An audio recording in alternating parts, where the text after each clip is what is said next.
In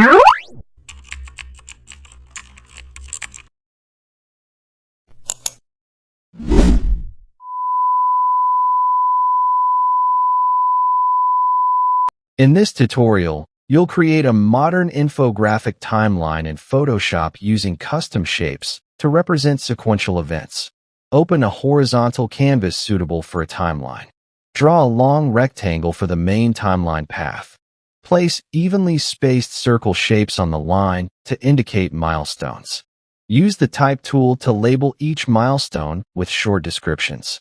Add vertical rectangles or polygons above each circle for extra annotations.